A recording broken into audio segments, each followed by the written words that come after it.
ಪಚ್ಚು ಹ್ಞೂ ಕಬಾಬ್ ತಿನ್ನಕ್ಕೆ ಹೋಗೋಣ ಬರ್ತೀಯಾ? ಬೇಡ ಕಣ. ನಾನೇ ಕೊಡಿಸ್ತೀನಿ.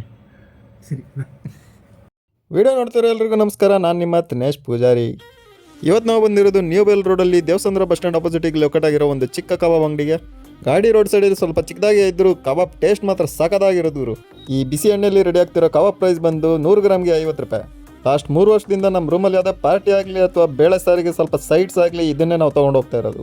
ಇಲ್ಲಿ ಕಬಾಬ್ ತಿನ್ನಕ್ಕೆ ನಮ್ಮ ಥರ ಚಿಕ್ಕ ಮಕ್ಕಳಿಂದ ಹಿಡಿದು ಸಾರಿ ನನಗೆ ವಯಸ್ಸಾಗಿದೆ ಅಲ್ಲಿ ಮುಂದೆ ನಿಂತಿರೋ ಹುಡುಗರ ಬಗ್ಗೆ ಮಾತಾಡ್ತಿದ್ದೆ. ಸಂಜೆ 7:30 ಆದರೆ ಸಾಕು ಇಲ್ಲಿ ಫುಲ್ ಜನ ತುಂಬಿಕೊಂಡೇ ಇರ್ತಾರೆ. ಇನ್ನೊಂದು ವಿಷಯ ಹೇಳ್ಬೇಕಂದ್ರೆ ಇಲ್ಲಿ ಕಬಾಬ್ ಟೇಸ್ಟ್ ಮಾತ್ರ ಅಲ್ಲ, ಕ್ವಾಂಟಿಟಿ ವೈಸ್ ಸಖತ್ತಾಗೆ ಕೊಡ್ತಾರೆ. 100 ಗ್ರಾಮ್ ಅಂತ ಹೇಳ್ಬಿಟ್ಟು 1-2 ಪೀಸ್ ಜಾಸ್ತಿನೇ ಹಾಕ್ಕೊಡ್ತಾರೆ. ನಾವು ಒಂದು 100 ರೂಪಾಯಿ ಕೊಟ್ಟು ಕಬಾಬ್ ತೊಗೊಂಡ್ವಿ. ಟೇಸ್ಟ್ ಮಾಡಾದ್ಮೇಲೆ ನಮ್ಮ ಪಚ್ಚು ಹತ್ರ ಕೇಳಿದ್ವಿ ಟೇಸ್ಟ್ ಹೆಂಗಿದೆ ಅಂತ. ಏನು ಹೇಳ್ದೆ ಅಂತ ನೀವೇ ಕೇಳಿ. ಪಚ್ಚು ಕಬಾಬ್ ಚೆನ್ನಾಗಿದೆಯಲ್ಲ? ಸಾಕಾಗಿದೆ. ಸೊ ನೀವು ಆ ಥರ ನೀವು ಎಲ್ಲರೂ ಕೂಡ ಈ ಜಾಗನ ತಪ್ಪದೆ ವಿಸಿಟ್ ಮಾಡಿ. ಇನ್ಸ್ಟಾಗ್ರಾಮ್ ಮತ್ತು ಯೂಟ್ಯೂಬ್ ಚಾನಲ್ ಫಾಲೋ ಮಾಡ್ಕೋಗುರು, ದುಡ್ಡೇನು ಹೋಗಲ್ಲ.